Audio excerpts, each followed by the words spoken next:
இனிமையான குழந்தைகளே, நீங்கள் உண்மையிலும் உண்மையான வைஷ்ணவர்களாக ஆக வேண்டும். உண்மையான வைஷ்ணவர்கள் உணவில் பத்தியம் கடைபிடிப்பதன் கூடவே தூய்மையாகவும் இருப்பார்கள். அனைத்தையும் விட மிகப்பெரிய அவகுணம் பற்றுதலாகும்.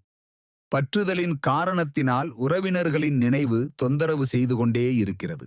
தந்தையின் நினைவு வந்து கொண்டிருந்தால், இரவு பகல் நீங்கள் தந்தையை நினைவு செய்தால் உங்களது கவலைகள் தூர விலகிவிடும்.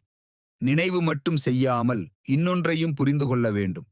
பரம்பிதா பரமாத்மா சிவனைத்தான் இறை தந்தை என்றும் ஞானக்கடல் என்றும் கூறுகிறோம். ஞானக்கடலாக இருப்பதால் ஆசிரியராகவும் இருக்கின்றார். ராஜயோகம் கற்பிக்கின்றார். சத்கதியின் வள்ளலாகவும் இருக்கின்றார். தந்தை ஆசிரியர், பதீதபாவன், ஞானக்கடல். முதலில் தந்தையின் மகிமை செய்ய வேண்டும். உள்ளுக்குள் தாரணை ஏற்பட வேண்டும். சிலருக்கு அதிகம் தாரணை ஏற்படுகிறது.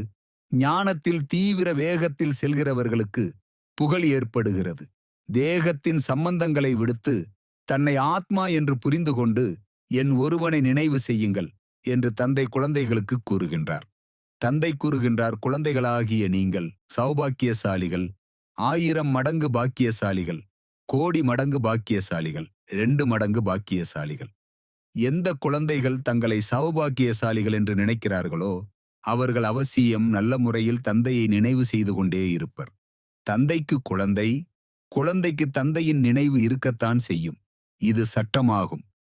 முதலில் தந்தையின் மகிமையிலிருந்து ஆரம்பியுங்கள்.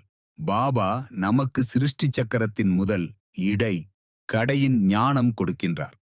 இதன் மூலம் நாம் திரிகாலதர்சிகளாக ஆகிவிடுகிறோம். உயர்ந்ததிலும் உயர்ந்த படிப்பை சங்கமத்தில்தான் படிக்கிறீர்கள்.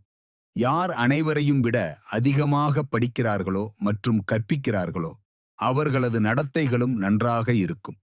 வேறு யார் கூறுவதையும் கேட்காதீர்கள். யாராவது ஏதாவது கூறினால் கேட்டும் கேட்காதது போல் இருந்து விடுங்கள். நாடகத்தில் எத்தனை ஆத்மாக்கள் இருக்கிறார்களோ யாரும் நடிப்பதிலிருந்து விடுபட முடியாது. இந்த சக்கரம் சுற்றிக்கொண்டே இருக்கும். ஆத்மா ஒருபொழுதும் குறைவது கிடையாது. சிறிது பெரிதாக ஆவது கிடையாது. நல்லது.